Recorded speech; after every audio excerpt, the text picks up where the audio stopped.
Uns usam essa estrutura de defesa da racionalização, vão aqui para o pensar, para não sentir. Outros vão para a defesa do sentir, ou seja, para esse segundo nível aqui, o cliente nível médio, ele sente, mas ele sente de uma forma tão intensa para não sentir o que ele precisa sentir. Então, muitas vezes ele dramatiza para não sentir o que ele precisa sentir. E outras vezes, o cliente ou a pessoa, o ser humano, ele vai ser viciado em fazer para também não entrar em contato com o sentir. Então, existem várias formas de escapar do sentir.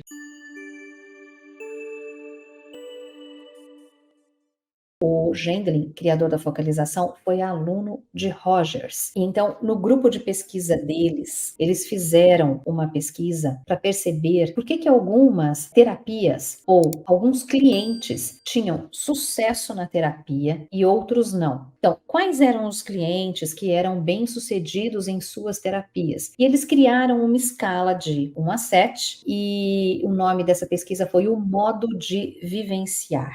O que eles perceberam? Que os clientes que tinham um nível baixo de vivência, ou seja, eles relatavam os seus problemas somente com a cabeça, mas não apresentavam nenhuma emoção e nenhuma sensação corporal, esses eram os clientes que nessa escala iam de 1 a 4. Quer dizer, só no 4 é que começava a vir um pouquinho de emoção, né? Então, esses clientes, eles não tinham sucesso na terapia. Parece que eles não saíam do lugar. E muitas vezes a gente tem que se fazer essa pergunta. Você estar em terapia não significa que só o fato de você estar indo na terapia, isso já é uma solução.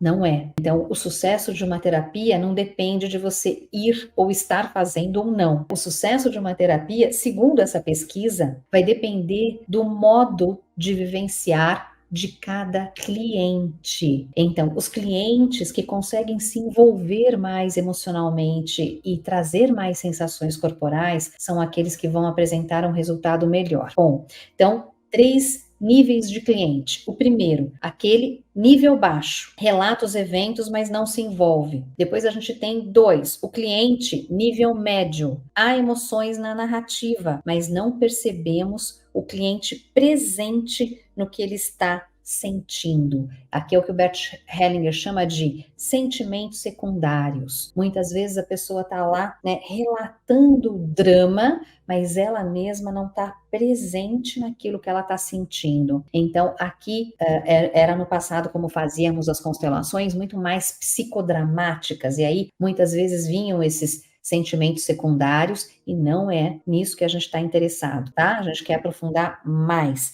Então, esse cliente médio, ele traz as emoções, mas ainda não são as emoções primárias. E então nós sabemos que existem várias formas do cliente resistir. Esse primeiro cliente aqui que tem um nível baixo de mudança de resultado na sua terapia, ele usa uma defesa chamada racionalização. Então, ele racionaliza, né? Mas no fundo, o que tem ali? Um medo de descer, de entrar em contato com o sentir, de entrar em contato com a sensação corporal. Então, a forma dele solucionar essa questão, que na época, lá na infância, foi a forma que ele conseguiu sobreviver, né? Então, ele jogou toda a energia para a cabeça. Nós sabemos que isso acontece já desde a barriga, né? Então, muitas vezes o trauma acontece na barriga, o bebê entende que não pode se mexer, não pode se mover, o útero fica meio gelado, né?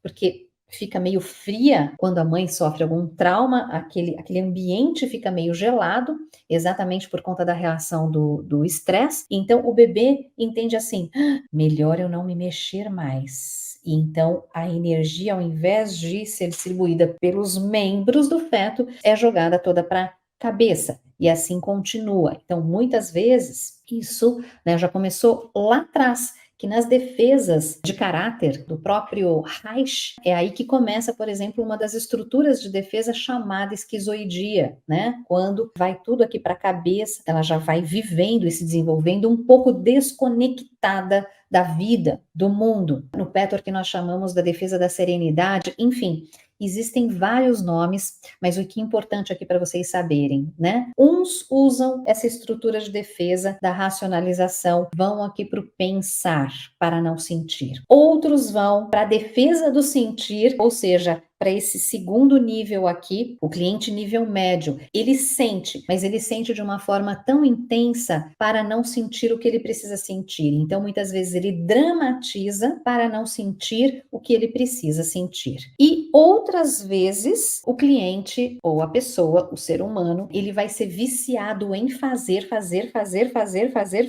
para também não entrar em contato com o sentir. Então, existem várias formas de escapar do sentir. Bom, vamos voltar para a pesquisa. Então, o segundo cliente é aquele que tem um modo de vivenciar médio. Então, ele ainda não foi ali, não ficou completamente presente nesse sentir. Ainda está também nas suas estruturas de defesa. O cliente nível 3 é o que tem o estado de alta vivência. Ele não só está em contato direto com o que está acontecendo, como esse sentir ele vai emergindo com frescor, de uma forma clara, difícil de articular e ainda assim que leva o processo adiante. Isso é muito bonito, porque à medida que você vai descrevendo o que você está sentindo, não tem uma clareza exata, às vezes, por exemplo, do nome daquele sentimento. Muitas vezes aquilo vem só como uma sensação. E aí você vai descrevendo a sensação que muitas vezes é difícil de articular porque ela ainda não está completa.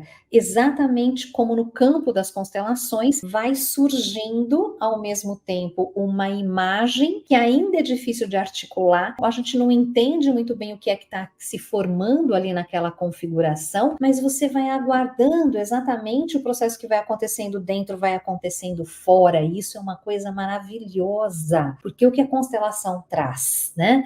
Ela vai mostrando ali fora, numa constelação em grupo agora, ela vai mostrando ali fora todo esse processo que está acontecendo dentro e essas imagens vão tomando uma forma, né? É uma coisa maravilhosa. Realmente, para mim, é uma tecnologia de ponta em psicoterapia, trabalhos de traumas, trabalhos de integração.